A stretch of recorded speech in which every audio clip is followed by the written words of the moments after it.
Sonic Colors Ultimate is here! A remastered version of the Nintendo Wii Classic is available on all modern hardware for anyone to play. Sonic Colors is just about 11 years old now, and regardless of what some may say about introducing things that hinder the franchise, in hindsight, it is legitimately a fun game. You cannot deny the quality of the game, from its controls, to its music, to its presentation. And back in 2010, Sega was really banking on this being a hit. So they reached out to their good friends over at Jazwares and asked them to make a tie-in figure to promote the game. Fun fact, 5 years before Tomy got the license to make Sonic Boom products in the eventual 25th anniversary line, they made a Sonic Colors figure for the UK as well, which actually came with different wisps. But today's focus is on the Jazwares release. It's about time we show more love for Jazwares on the channel. And what better way to do so than to take a look at such a great release? So let's get right into it. Here he is, our hedgehog friend. So what's interesting about this figure is this isn't the first time Jazwares released this figure.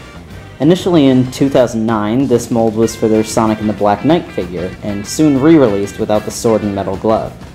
This figure is just another re-release of that original re-release, so congrats Jazwares, you released the same thing 3 times.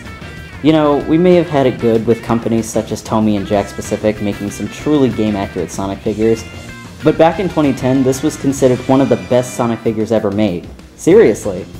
And I mean, if you put yourself back in time and compare it to some of the other options released prior, then yeah, this really was a great sculpt. Eventually, Jazwares remade their 5-inch Sonic figure with a brand new mold, which I believe is even better. But hey, let's focus on the figure, huh? So Sonic stands about 5 inches tall and appears to be a simplified version of the Superposer design, taking some of the best elements and leaving out the kind of superfluous elements, such as posable spikes. This figure already has perhaps some of the best articulation seen at the time. You can move his head, arms, elbows, wrists, legs, knees, and shoes. That's pretty dope. And on top of that, the sculpt is really something to appreciate. Perhaps it may not be the best anymore, but it's still a really good interpretation during an era when companies wouldn't just have 3D models of the game characters and use those. This is based almost entirely on stock art and promotional pictures, and it's a great attempt. His proportions look pretty good too, although he is a bit top-heavy due to the length of his spikes. But speaking of his spikes, they look fantastic, and fun fact, are a little sharp. You didn't hear this from me, but this would make a good weapon should you find yourself in trouble outside the local Target. Sculpting on his hands is great also. You can even fit one of the wisps in one hand, and his shoes actually look slim and pointed just like how they're always drawn. Now we'll move on to the wisps.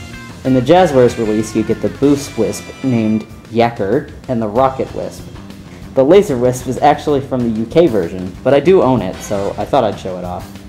Can we please talk about how to this day we still have never gotten a complete line of Wisp figures? What's all that about?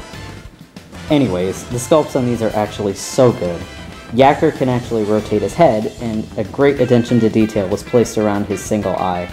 Same with the Rocket Wisp, who has interestingly curled little legs.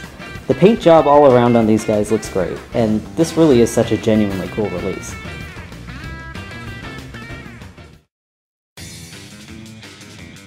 And there you have it, a brief look at the Sonic Colors figure. I've always found this figure so interesting, simply because it exists solely for one game and one game alone. It seems that whenever a Sonic figure is made specifically for a game, that figure ends up being incredibly rare and expensive later on. Compare the price of, say, a Jazwares 3-inch Sonic to a Jazwares Sonic and the Black Knight Sonic. It's really interesting to say the least. The last time we got a true video game tie-in figure release was the Sonic Forces pack by Tomy, and look at how much that is now, even if people don't like Sonic Forces. These figures always serve as a unique time capsule of what was relevant at the time. But now, Sonic Colors is relevant again, and whether you have the original release or the remaster, I'd definitely suggest you check the game out. Me, personally, I'm playing the DS version right now.